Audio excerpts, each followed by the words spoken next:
Meus irmãos, a ceia é um momento marcante na palavra de Deus para a igreja.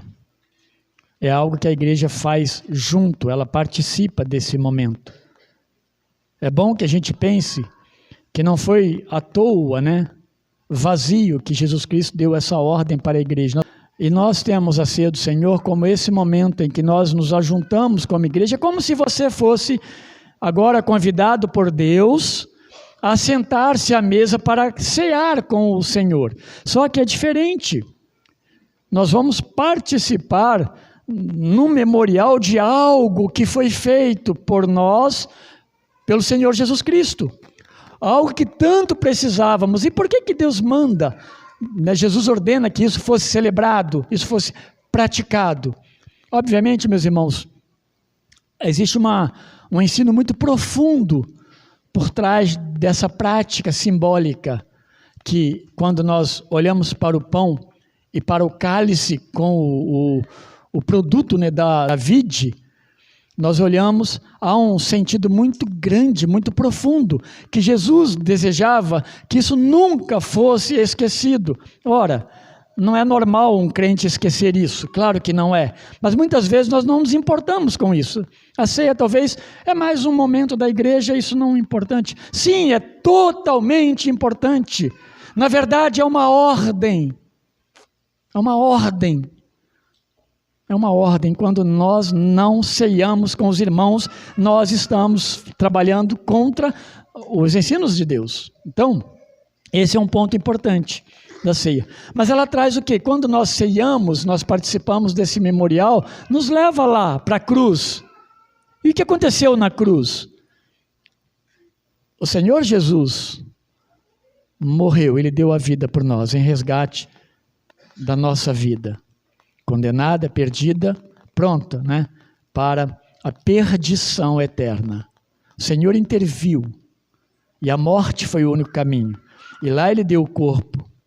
E o sangue, simbolicamente, porque o sangue na Bíblia é tratado como agente purificador. Na verdade, todo o ato de Cristo ao morrer na cruz, mediante a nossa crença em Jesus Cristo, nós somos purificados dos nossos pecados. Então tem todo sentido, sim. Há uma gratidão, há um ensino por trás disso aqui, há um memorial, há algo que Deus deseja que você nunca esqueça, que seus filhos nunca esqueçam. O momento da ceia transmite muito mais do que um mero cerimonial. É muito profundo. Ela aponta para nós hoje que houve algo maravilhoso, sim, aconteceu, mas que hoje nós podemos continuar com a nossa fé viva nos nossos dias, adorando a Deus por sua grande obra redentora em Cristo. Ela nos mostra lá na frente algo maravilhoso. O próprio Senhor diz que um dia nós estaremos com Ele, pessoalmente, para sempre, participando dessa mesa do Senhor. Agora não mais um memorial, agora com os servos de Deus, os resgatados pelo sangue e pela morte de Cristo na cruz, agora se juntando para sempre com Ele no novo céu e na nova terra. Sim, há muito sentido, há um olhar lá para frente, e isso alimenta a minha fé, as minhas esperanças, a segurança na minha vida, quando eu sirvo ao meu Deus e quando eu faço através do participar da ceia do Senhor. Por isso que é importante que aquele que participa da ceia entenda a necessidade de, primeiramente, crer em Jesus Cristo e uma outra orientação, que seja de fato batizado, porque é a sua profissão pública de fé, de que você crê no Senhor Jesus Cristo. Nós sempre orientamos que se alguém não crer como nós estamos falando, nós estamos ensinando esse memorial, você fique muito à vontade em não participar. Por outro lado, não participe se você não é membro de uma igreja cristã que professa o Senhor Jesus Cristo como Senhor e Salvador. Espere. Olhe para a ceia como algo mais adiante para você e você possa participar com segurança naquilo que você está fazendo. Portanto, meus irmãos, são convidados, todos esses que creem em Jesus Cristo, são batizados, os membros dessa igreja, e alguém que nos visita e creia dessa forma, fique bem à vontade ao participar conosco. Nós estaremos distribuindo os elementos e cantando a Deus. Aguarde, para que simbolicamente nós nos olhemos numa mesa e nós participemos juntos desse momento do comer e do tomar do cálice.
Meus irmãos, vou ler aqui no livro de Lucas, no Evangelho de Lucas, a partir do verso 14, capítulo 22, diz assim: Chegada a hora, pôs-se à mesa, e com ele os 12 apóstolos. E disse-lhes: Desejei muito comer convosco essa Páscoa, antes que padeça. Porque vos digo que não a comerei mais, até que ela se cumpra no reino de Deus. E tomando o cálice, e havendo dado graças, disse: Tomai-o e reparti-o entre vós. Porque vos digo que já não beberei do fruto da vide, até que venha o reino de Deus. E tomando o pão e havendo dado graças, partiu-o e deu-lhe, dizendo: Isto é o meu corpo que por vós é dado. Fazei isso em memória de mim. Semelhantemente tomou o cálice depois da ceia, dizendo: Este cálice é o novo testamento no meu sangue, que é derramado por vós. E aí, meus irmãos, Jesus então ele estabelece naquela Páscoa a ceia do Senhor. Isso vai ficar como uma ordem para a igreja de Jesus Cristo. Vamos orar a Deus e agradecer a Deus por essa oportunidade. Mas ela existe porque Jesus Cristo morreu na cruz por nós. Obrigado, querido Deus. Obrigado por tanto amor. Um amor, ó Deus, que nós não conseguimos medir, Pai, mensurar, porque, ó Deus, é um amor profundo e Ele sobrepõe, Senhor, o nosso amor, a nossa capacidade, ó Deus, de cuidar. De fato, ó Deus, de amar alguém ao ponto, ó Deus, de dar a vida por esse alguém. Mas o Senhor fez isso, ó Pai. O Senhor nos amou e nos resgatou por meio de Jesus Cristo. É isso, Pai, que nós estamos celebrando nesses dias que nós nos reunimos como igreja, enquanto estamos aqui na face da terra. Porque diz a Tua palavra que um dia nós seremos tomados para sempre. Ó Deus amado, bendito seja o Senhor, que nos permite nos ajuntar, ó Deus, como igreja, e de uma forma preparatória, e de uma forma simbólica, ó Deus, mas num culto verdadeiro, nós adorarmos o Senhor, através também da celebração da ceia. Obrigado por esses elementos, Pai, que nos remete a um sacrifício, ó Deus, feito naquele lugar, Pai querido.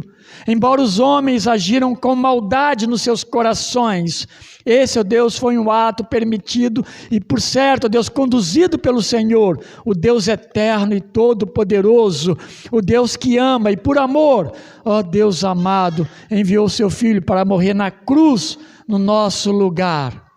Estamos aqui, ó Deus, com os nossos corações agradecidos, Pai, a alegria em nós, a satisfação, ó Deus. Ó Pai querido, nós estamos completos, porque o Senhor nos completou naquilo que nós mais precisávamos, que era a nossa salvação, a nossa redenção. Bendito seja o nome do Senhor. Obrigado, ó Deus, pelo sangue, obrigado pelo corpo, e obrigado, ó Deus, pelos elementos, o cálice e o pão, que simbolizam, ó Deus, esse feito, esse ato, ó Deus, esse sacrifício do Senhor, em favor do seu povo e da sua igreja. Muito obrigado, Deus. Nós o agradecemos em nome de Jesus. Amém. Meus irmãos, como Jesus nos ensinou, comamos o pão.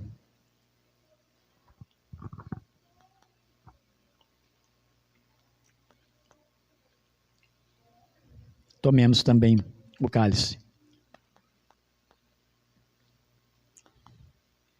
E quem é pai e avô, gasta um tempo hoje. Se já não fez isso, faz de novo também. Ensina para o seu filho o que significa isso. É importante que ele entenda o significado disso para a vida dele. Meus irmãos, muito obrigado. Obrigado pelo cuidado de vocês. Obrigado. Meus irmãos, abram suas Bíblias no Evangelho de João, capítulo 12, versos 1 até o 11. Eu pensei nesse texto aí como caminho da redenção, porque são os últimos dias de Jesus Cristo. E nesse caminho da redenção, a gente vai perceber outros sinais. Agora, não milagres, não sinais como milagres. João trata os milagres, são 7 que ele narra no Evangelho, até aqui no capítulo 11, encerrando com o milagre da ressurreição de Lázaro, pregamos semana passada, me senti pessoalmente bem encorajado. Mas ele vai falar, agora eu estou falando de sinais que na verdade não são os milagres, mas sinais que apontam para o que Cristo vai fazer agora na cruz. Está na última semana, está próximo, né? Tudo está culminando para ele ir para a cruz. Os planos dos homens, os acontecimentos, as pessoas ao redor de Cristo, tudo começa a contribuir agora para essa última semana. A Páscoa é a semana da Páscoa. Então, outros sinais nesse caminho da redenção que apontam para a consumação da nossa salvação. Esses sinais que pré-anunciam, né, a proximidade da crucificação do Senhor Jesus Cristo. Eu vou ler o texto, meus irmãos, por parte, e para a gente ir pensando. Mas uma introdução rápida aqui. O que está acontecendo nesse texto que nós vamos ler ainda, está muito próximo desse evento que acabou de acontecer, tá bom? Que foi a ressurreição de Lázaro. A gente não pode tratar a ressurreição de Lázaro como alguma coisa corriqueira nas Escrituras Sagradas, tá? Foi a ressurreição de um homem. Aquele povo, aquela multidão que estava ali, ela olhou e falou, não, isso não. Então diz a Bíblia, nos versos finais do capítulo 11, que alguns creram, né? E outros saíram correndo dali, foi contar para toda a liderança judaica ali, que um homem ressuscitou. E quem ressuscitou esse homem foi Jesus Cristo. O caldo entornou, né, para Jesus e para Lázaro. E ali foi selado, né, a morte do Senhor Jesus. Esse foi o último milagre. E fecha, né, os 7 sinais, os 7 milagres narrados por João. O João narra por que João fala desses 7 sinais. Ele tem um sentido muito profundo, né? Todos esses sinais, esses milagres, segundo João, lá no capítulo 20, o verso 31, tem um propósito. E tinha, então, como propósito, apontar para essa divindade de Cristo. Olha que coisa interessante. Uma das situações mais complexas e complicadas para Jesus diante dos judeus, e principalmente da liderança, era crer que ele é o Filho de Deus, o tempo todo, né? Quando chegava, eu sou o Filho de Deus, meu Pai, a coisa ficava feia para Jesus, ele tinha que sair, se esconder e correr de pedradas, tá? Então, uma das coisas, apontar para a sua divindade, isso dentro do contexto do Evangelho. Mas, a fim de que essas pessoas também que vissem esses milagres, eles crescem, e crendo em Cristo, eles tivessem o que é a vida eterna. Esse é o propósito. Então é por isso que a gente vê os milagres. Agora, por isso que a gente às vezes também confronta hoje a grande necessidade de pessoas verem milagre. Ora, nós temos a Bíblia plenamente revelada para nós, não precisamos de milagre para crer em Cristo. Não precisamos de nenhum milagre para crer em Cristo nesse aspecto, como aconteceu naqueles dias. O milagre ele ia fortalecer a fé daquelas pessoas, elas iam olhar para Jesus, elas iam crer no Senhor Jesus Cristo. Isso é importante. E não que os milagres não possam acontecer e eles não sejam importantes hoje, ou Deus não possa fazê-lo, claro, né? Deus é Deus. Então a ressurreição de Lázaro, ela mostra Cristo como esse agente, ela mostra Cristo como o Senhor da vida, e também o Senhor da morte. Mostra Jesus Cristo como sendo o único através de quem alguém possa ressuscitar algum dia. Porque essa vai ser a condição que ele vai ensinar para Marta, principalmente. Marta, você está equivocada, né? Ele não usa essa expressão. Você está crendo numa ressurreição do último dia, mas eu sou o Senhor da ressurreição. Se não for por mim, não há ressurreição. E se não for por mim, Jesus falando, ninguém ressuscita para a vida. Então ela precisava crer. E essa é a essência, né, de tudo aquilo ali. Os versos 1 a 3, meus irmãos, vai falar um pouco da unção dos pés de Jesus Cristo como um sinal para o seu sepultamento. Então, por isso que eu falei que algumas coisas que acontecem ali apontando mais adiante, imediato, quase que um futuro imediato, né, que vai acontecer nessa semana da Páscoa. Olha o que diz o verso 1 a 3. 6 dias antes da Páscoa, Jesus chegou a Betânia, onde vivia Lázaro, a quem ressuscitara dos mortos. Ali prepararam um jantar para Jesus. Marta servia, enquanto Lázaro estava à mesa com ele. Então Maria pegou um frasco de nardo puro, alguns dizem alabastro, tá? Outro perfume, mas mais comum é nardo, que era um perfume caro. Derramou sobre os pés de Jesus e os enxugou com os seus cabelos. E a casa encheu-se com a fragrância do perfume. Gostoso, né? Ver isso aqui, porque perfume é muito gostoso. Chegar numa casa perfumada, né? É gostoso, bem agradável. O ambiente parece que fica mais agradável ainda do que já é. Essa é a última Páscoa, meus irmãos, que João vai descrever aqui nesse texto, né? É a terceira que alguns entendem. Na Páscoa, véspera de Páscoa, próximo da Páscoa, a Jerusalém estava lotada, mas não é pouquinho lotado. Ela estava repleta de gente. E o Sinédrio já havia, no capítulo 11, bem no final lá, ele já havia se reunido. Quem é o Sinédrio? É a grande, a alta liderança. O Sinédrio vai englobar todos os poderes, dentro da perspectiva judaica. Mas ele que toma as decisões, ele já havia se reunido e decidido matar o Senhor Jesus Cristo. Lá em 11:47, a partir dali você vai encontrar essas informações. Os soldados do templo, eles já estavam prontos para prender Jesus Cristo, eles estavam preparados, eles estavam avisados, eles estavam olhando todas as esquinas, eles estavam olhando todas as possibilidades, os lugares onde Jesus costumava visitar, eles estavam presentes ali. Por causa disso, após ressuscitar Lázaro, Jesus então ele sai do ambiente público. Eu não diria bem, a expressão medo não é a mais correta, mas ele não estava no tempo de Deus. E Jesus, então, ele vai se refugiar com seus discípulos num deserto. Antes de ressuscitar Lázaro, ele estava lá na região transjordânica, por causa de uma porção de coisas. Depois, ele volta para esse lugar, porque, lógico, eles queriam matá-lo, lá na região de Efraim. Então, ele estava refugiado lá. Ele não se aparece publicamente, agora vai inverter. Por quê? Porque está começando a semana da Páscoa e é o tempo de Deus para operar o grande milagre da morte e ressurreição de Cristo. A Bíblia, meus irmãos, ela fala muito do tempo de Deus, ela aponta muito para esse tempo de Deus. Eu me maravilho com isso, porque Deus faz as coisas dele no tempo certinho. Para tudo que você lê na Bíblia, não há um tempo desencontrado. E quando alguém ousa transgredir o tempo de Deus, ele vai se dar mal, porque não é o tempo de Deus. Mas Deus cuida muito do tempo e das suas coisas. E às vezes, quando se lê Pedro, por exemplo, a gente age como aquelas pessoas que falavam, olha, não acontece mais nada, né? Desde o dilúvio não acontece mais nada de interessante, Deus não se manifesta, e Deus está manifestando. Chegará o dia, esse tempo de Deus, em que Ele porá fim a todas as coisas, em que os mortos serão ressuscitados, e nós ficaremos, né, olhando o que está acontecendo. E os servos de Deus arrebatados, o mundo ficará perplexo. Talvez bem parecido com o que aconteceu aqui com a ressurreição de Lázaro.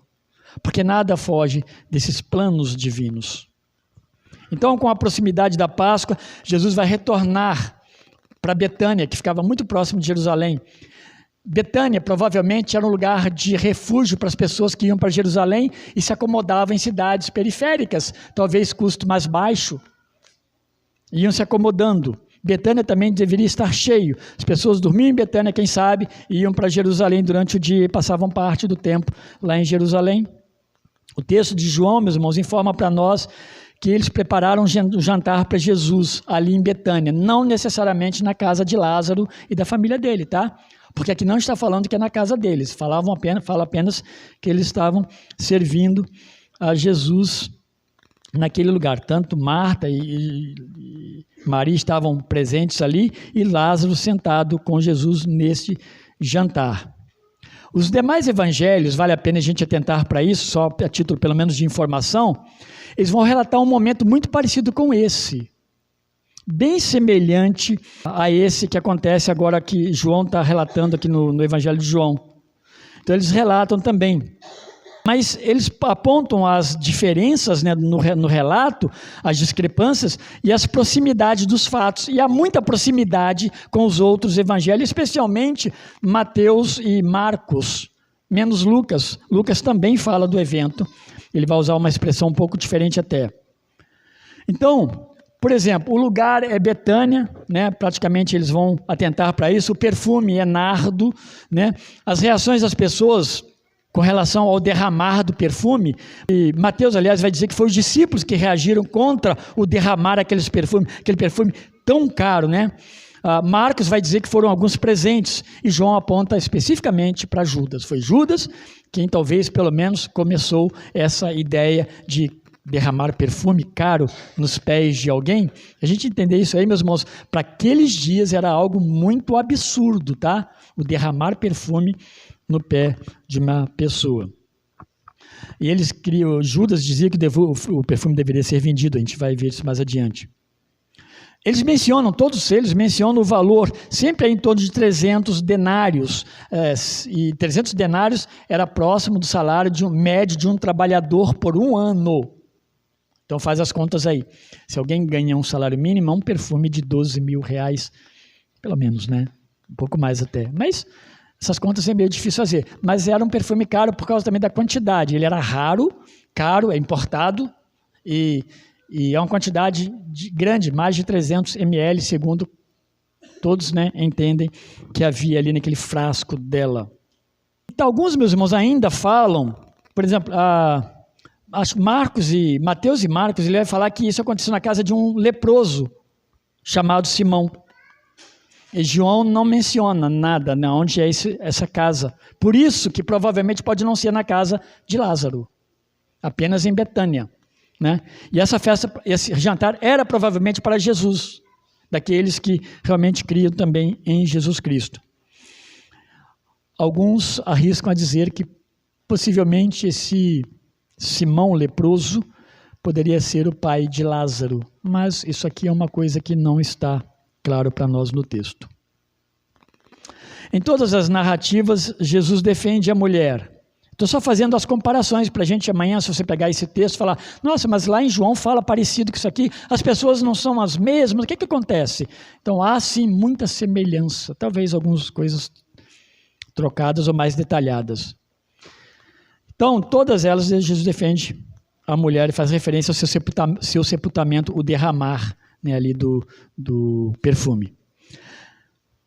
As discrepâncias vão aparecer com Marcos e Mateus, né, falando de unção da cabeça, enquanto João, por exemplo, fala dos pés. Então, já diferencia. E, às vezes, meus irmãos, a gente fica mais preocupado com essas colocações geográficas, né, se assim eu posso dizer, posicionamentos, né, essas coisas, mais do que o sentido e o ensinamento que está por trás disso. E os pés pode ter chamado a atenção de João, né? João coloca aqui, ungiu os pés, porque se de fato isso aconteceu, e aconteceu porque está na Bíblia, pode ser que tenha ungido a cabeça, né? Parte do corpo de Jesus, julgado perfume, derramado perfume, e chegado aos pés, numa atitude de uma preparação plena do corpo para um sepultamento, tá? Alguém vai falar, Maria sabia disso? Bom, provavelmente ela nem soubesse disso, mas há algumas implicações nesse ato dela que a gente pode ir vendo. O derramar nos pés, aí chama a atenção de João, porque isso, meus irmãos, os pés eram apenas usados somente água para lavar e tirar a poeira. Um bom acolhedor, uma pessoa que hospitaleira, quando chegava o convidado, lavava os seus pés, mas nunca ungia, porque ungir os pés era um pouco escandaloso, principalmente de um homem como Jesus Cristo, à vista dos olhos das pessoas de fora. Enxugar com os cabelos ainda mais, mas vai mostrar por parte de Maria um ato de humildade e reverência. Maria, se for a irmã de Lázaro, possivelmente, ela sabia quem era Jesus Cristo. Ela o conhecia. Quem prepara esse jantar são pessoas, então, que criam em Jesus Cristo. Lá em 11:45 fala um pouco sobre isso. E o verso 3, meus irmãos, quando cita Maria, essa irmã é a irmã de Lázaro. Marcos e Mateus falam apenas uma mulher, cita apenas uma mulher. Mas é interessante que Lucas vai falar o quê? Uma mulher pecadora. Lucas faz esse acréscimo. O perfume era nardo, como nós dissemos, nardo puro, portanto é de grande valor. Mas todos concordam, meus irmãos, que esse ato ele aponta para uma atitude de máxima devoção de Maria, máximo amor, e revestido de muita humildade ao ajoelhar-se, encurvar-se, perfumar e enxugar, gastar um dinheiro, né? É como uma oferta que pouca gente daria para esse propósito, porque de fato há uma discrepância, o escândalo está em enxugar, em não só perfumar os pés de uma pessoa, como também não deixar de dar aos pobres aquilo que lhe seria necessário. Maria, com certeza, com toda essa humildade, ela não previa o sepultamento de Jesus, porque é Jesus que vai interpretar isso mais adiante no verso 7. Ele vai interpretar, mas ela não está prevendo propriamente isso. Mas talvez até no seu coração, no seu amor, talvez ouvindo a história da morte de Cristo, mas não sabendo que isso vai se dar daqui a 5, 6 dias. Mas ela faz o ato, com certeza, no mínimo consciente de que ela estava diante do Salvador. Se for Maria, irmã de Marta, há uma diferença muito grande na compreensão delas com relação a Jesus como o Salvador. Maria estava bem mais formada espiritualmente quando a gente lê os textos anteriores, da própria ressurreição, enquanto Marta tinha dúvidas. A sua fé estava como que repartida em fragmentos, e eles não estavam se conectando no entendimento de quem era o Senhor Jesus Cristo. E assim, meus irmãos, dessa forma, o ato de Maria se estende como fragrância, né? O perfume derramado se estende como fragrância na casa, e talvez uma ideia de que o ato dela também seria fragranciado ao longo da história da igreja, porque os evangelhos 4 vão narrar isso, mesmo que de forma diferente. Os 4 narram essa passagem, e Jesus vai falar uma coisa interessante ali em Marcos 14:9 sobre isso, que ele diz assim, eu lhes asseguro que onde quer que o evangelho for anunciado em todo o mundo, também o que ela fez será contado em sua memória. Então essa fragrância que realmente fica para sempre na igreja, nós estamos lendo e meditando agora nesse texto. Esse ato da unção ali dos pés, de fato, vai apontar para aquilo que Jesus vai confirmar mais adiante, para algo maior que vai acontecer lá na frente. Aqui não é um milagre. Aqui é uma atitude de alguém que conhece Jesus e devocionalmente se ajoelha, coloca o melhor que tinha nos pés de Jesus, numa atitude de humildade e reverência, mas possivelmente entendendo que esse é o Salvador, esse é aquele que vai, em algum momento, nos dar vida novamente, através da morte. Dos versos 4 a 6, nós vamos ver a própria atitude de Judas, como um sinal de uma ação maior na traição de Jesus Cristo. Não é agradável, né? Mas está nos planos de Deus todo esse movimento. E quando Judas ali ele faz essas expressões, né, de não concordar, mais adiante ele vai efetivar isso de uma forma muito mais ampla quando ele entrega o Senhor Jesus Cristo ao Sinédrio. Eu sei onde ele está.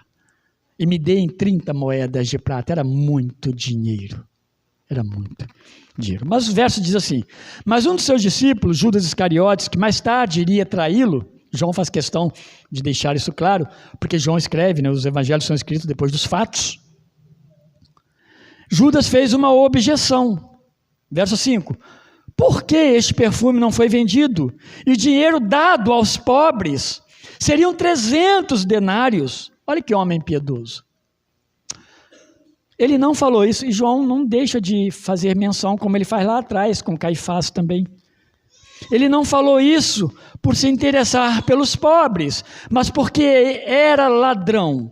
Sendo responsável pela bolsa de dinheiro, costumava tirar o que nela era colocado. Ainda, meus irmãos, que Mateus, ainda que Marcos, eles digam que alguns dos presentes, eles se indignaram com tamanho desperdício, né? Aqui botando entre aspas, porque Mateus vai citar esses discípulos, os próprios discípulos de Jesus, provavelmente era um sentimento geral. Quando o pessoal olhou o ato ali, deve ter pensado também, nós somos piedosos, por que não deu isso para o pobre? Porque dar dinheiro para um pobre, dar esmola, fazia parte da religiosidade do judeu. A gente tem que pensar, meus irmãos, que não é muito incomum atribuir sentimentos egoístas à causa do Evangelho. João, ele vai descrever Judas como autor, ele vai descrever Judas acrescentando, dizendo que aquele queria trair o Senhor Jesus Cristo, justamente porque ele vai escrever o Evangelho muito depois, Então ele vai citar o fato de que Jesus foi traído pelo próprio homem que fez conta daquele dinheiro, da ação daquela mulher. João deixa claro aqui que Judas ele não desejava de fato atender os necessitados. É nesse ponto que quero chamar a sua atenção também. Ele não estava interessado nisso. Isso aí não estava no coração dele, isso se fortaleceu mais depois ainda. João diz que ele era ladrão.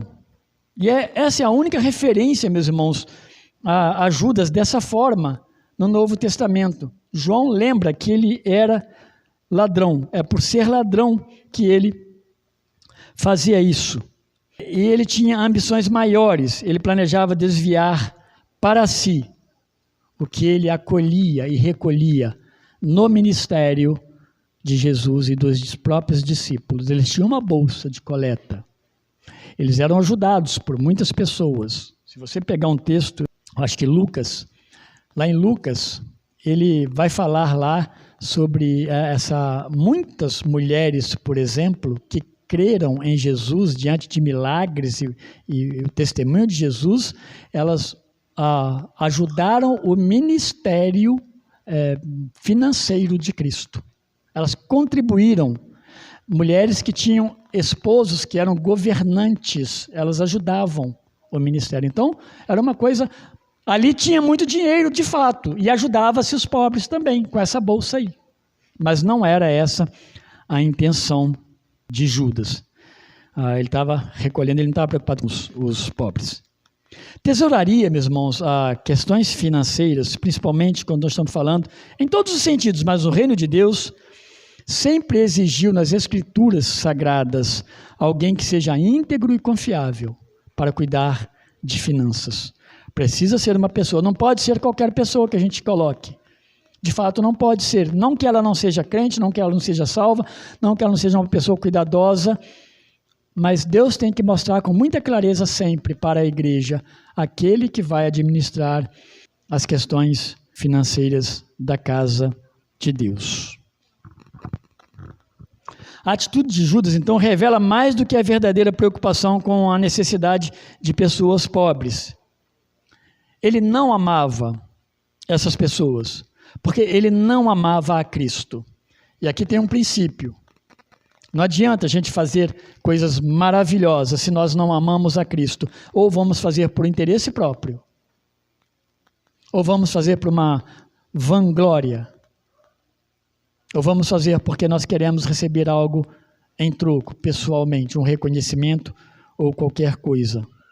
Judas, ele não era um pastor de ovelhas, ele era um pastor assalariado, que Jesus vai descrever no capítulo 10, que o assalariado ele fica ali, ele toma conta, ele não é propriamente alguém que rouba ovelhas, mas a hora que vem o perigo, ele foge e ele deixa as ovelhas, porque ele é assalariado.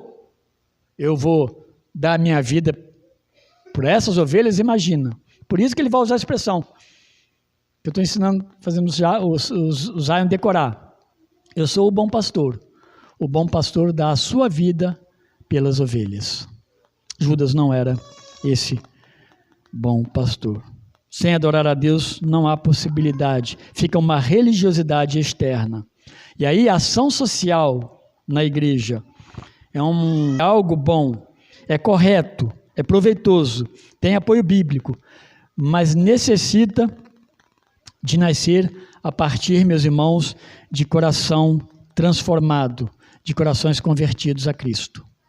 Senão nós fazemos por nós. É uma ação nossa. A igreja tem uma ação social enorme, mas às vezes a fé está minguada. Não é fruto de transformação. D.A. Carson, ele diz que, entre aspas, ativismo social, mesmo aquele que atende às necessidades reais, algumas vezes mascara um espírito que nada sabe sobre a adoração e a devoção. A gente precisa guardar bem isso aqui. Então, quando nós fazemos ação social, é uma necessidade. Eu acabei de falar agora, eu falei ontem, aliás, trouxesse uma oferta para ação social. Às vezes, para a gente juntar R$500, meus irmãos, não é fácil. Mas se nós dessemos um pouquinho, a gente faria muita coisa, mas tem que ser de coração. Tem que se desprender de muitas coisas para, às vezes, dar R$10 de oferta para ação social. Mas também não adianta fazer essas coisas se não há um espírito de adoração e devoção a Cristo. Algo maior Judas ainda faria. Dos versos 7 a 11, Jesus vai confirmar então essa unção que Maria faz nos seus pés como uma preparação para a sua morte. Ele vai dizer isso. E os versos dizem assim: respondeu Jesus: deixe-a em paz, que o guarde para o dia do meu sepultamento. Os pobres sempre terão consigo, mas a mim vocês nem sempre terão. Enquanto isso, uma grande multidão de judeus, ao descobrir que Jesus estava ali, veio não apenas por causa de Jesus, mas também para ver Lázaro, a quem ele ressuscitara dos mortos. Olha a curiosidade, como é que o pessoal é curioso, né? Versos 10 e 11. E assim os chefes dos sacerdotes fizeram planos para matar também Lázaro. E aí é interessante que Lázaro entra na conta da morte agora. Pois por causa de Lázaro, por causa dele, muitos estavam se afastando dos judeus e crendo em Jesus. Que coisa mais macabra, né? Coisa mais planejada maliciosamente. Então, diante dessa reação negativa de Judas, pelo que Maria faz nos pés de Jesus, ele intervém nisso, dizendo que deixassem Maria em paz no que ela fazia, porque isso seria guardado para o sepultamento dele, o sepultamento que aconteceria, e eles não sabiam quando, mas estava próximo. Por certo, como a gente já disse anteriormente, ela não sabia do que isso significava. Como Caifás, ele não sabia, quando ele disse lá no capítulo 11, sobre necessário é que morra alguém pela nação, para nos livrar do peso dos romanos. João diz que ele estava ali profetizando, de fato, uma verdade, de que um homem morreria para salvar o mundo, para salvar os que creem, para trazer de volta a reconciliação dos que creem com Jesus, com Deus. Mas Jesus vê a ação como apontamento para o plano redentivo de Deus. Jesus vê que Deus está operando nos tempos finais, nos momentos finais de uma grande obra, de uma crucificação e também de uma redenção. Guardar então para o dia do sepultamento, que são as palavras de Jesus, não é deixar o perfume para depois, porque havia já sido derramado todo o perfume.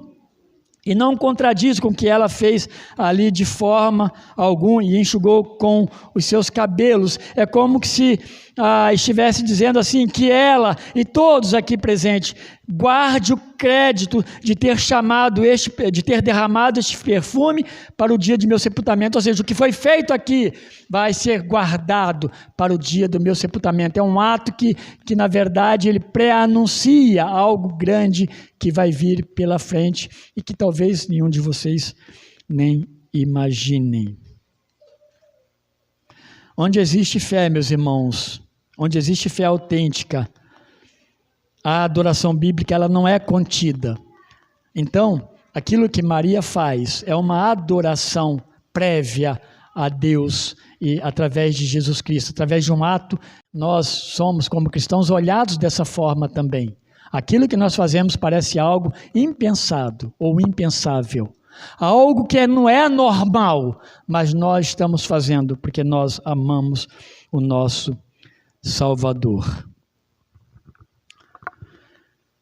Quando Jesus então afirma que os pobres sempre estariam no meio deles, Então, é óbvio que eles olham para Jesus, por certo, com muito desprezo, porque havia uma recomendação lá em Deuteronômio para isso, cuidar dos pobres. E essa é uma ordem de Deus para que não houvesse pobre em Israel. Claro que havia muito pobre em Israel. E havia muito pobre em Israel por quê? Porque eles não foram obedientes a Deus. Eles não cuidaram. Eles não dividiram dos seus para com os outros. A comunidade cristã, meus irmãos, ela ainda é diferenciada porque ela cuida uns dos outros. A comunidade cristã, biblicamente, ela é olhada como uns aos outros. Como somos servidos por Deus na salvação. E no exemplo de Cristo, a comunidade opera, ela é operante no seu meio, ajudando, abençoando e cuidando uns dos outros. Deus disse a Israel para que não houvesse pobre. Eles precisavam agir com ações verdadeiras e motivadas pelo próprio Deus, mas não fizeram isso. E aí não havia, então, em Jesus Cristo, nenhum tipo de arrogância, mas ele estava de fato olhando que o que ela fez foi mais correto, o que ela fez foi mais apropriado para o momento, que é prepará-lo, ou preparar para o dia do sepultamento, ou prepará-lo para a crucificação, a sua morte e a sua ressurreição. São os momentos finais. E os milagres, então, eles apontavam para a divindade de Jesus, mas ao mesmo tempo eles precisavam ver o Cristo divino como o Cordeiro de Deus. E eles iam ver isso agora de uma forma mais efetiva, um pouco mais adiante, quando Cristo fosse de fato crucificado e fosse morto, sepultado, como descreve 1 Coríntios, e ele ressuscitasse dentre os mortos. O compromisso com esse fato, com esse acontecimento, deveria ser prioridade, que eles entenderiam depois, mas isso era prioridade. Lembra quando Jesus convida algumas pessoas para segui-lo, ou alguns se oferecem? Lembra que eles, Lucas 9 relata isso aí, lembra que eles respondem para Jesus uma porção de situação? Um tinha que cuidar do pai, enterrar o pai, outro tinha um compromisso, outro tinha outra coisa. E o sentido aqui é bem parecido. Há uma prioridade em algumas ações, em alguns atos. Há uma prioridade na igreja quando ela faz algumas coisas que ela faz em obediência a Deus, que o mundo não concorda. Porque há uma prioridade bíblica para nós, como cristãos. Os versos 9 até o 11, eles vão finalizar esse último texto, onde Jesus declara que o ato da mulher, de fato, aponta para algo muito grande que aconteceria mais adiante. Eles vão falar então dessa ressurreição de Lázaro, pessoas visitando Jesus, mas pessoas visitando Lázaro também, porque da ressurreição de Lázaro houve um despertamento em Jerusalém, aquela região toda. Imagina onde não chegou esse comunicado de que um homem foi ressuscitado. Ressuscitar era algo que só Deus fazia. E agora um homem faz o que Deus fazia. Esse homem, ele é divino. Muitos creram, isso é positivo, mas por crer em Jesus, a religião judaica foi esvaziando. E a ira dos judeus vai recair agora sobre Jesus e sobre Lázaro também. Não há nada mais sobre Lázaro. Não sabemos o que aconteceu. A Bíblia não era mais importante, Lázaro sabia disso. Mas Lázaro ressuscitou provavelmente para morrer rápido, porque eles queriam matá-lo. Pensando, meus irmãos, para fechar esse texto muito interessante, eu comecei falando sobre os tempos de Deus, e o andamento, meus irmãos, do mundo, ele está dentro de uma régua, que é a régua de Deus. A gente precisa estar muito afiado com isso, ou afinado também. Essa régua de Deus, que ela é milimetricamente observada pelo Senhor. E Deus deixa isso claro nas Escrituras, que Ele coordena os acontecimentos do tempo. Eclesiastes mesmo vai dizer que há um tempo determinado para todas as coisas acontecerem. Nós estamos falando aqui de algumas coisas que aconteceram e elas não foram vazias. Por que elas foram relatadas? Porque sim, elas tinham significado e nós precisamos olhar para isso, para que a nossa fé fosse bem fundamentada, ou melhor, fundamentada. Nesse tempo de Deus, muitos serão chamados pelo Espírito Santo a Cristo. E nós, que somos a igreja, nós, os servos de Cristo, estaremos prestando diante dele, em adoração humilde e submissa, um culto, um serviço, porque nós o amamos. Talvez Maria vai fazer aquilo ali, sem saber de tudo que estava pela frente, porque amava a Cristo. A nossa devoção, seja ela no nosso viver diário, fora daqui, ou aqui, é porque nós sabemos quem é Cristo, nós o amamos. E mais, pelo próprio Senhor Jesus, nós enxergamos que há algo maravilhoso por acontecer ainda. Esse nosso serviço a Deus, então, ele tem que ser intencional. Ele tem que ser racional, entendível, claro para nós que adoramos a Deus, porque Deus, ele é intencional, ele é claro nas coisas que ele faz. Precisamos ser adoradores verdadeiros, não somente para agradá-lo, né, pelo nosso esforço, mas por saber que Deus se agrada da adoração dos seus servos. E nessa adoração que nós fazemos a Deus, a gente olha lá para o passado, como nós falamos aqui na ceia do Senhor.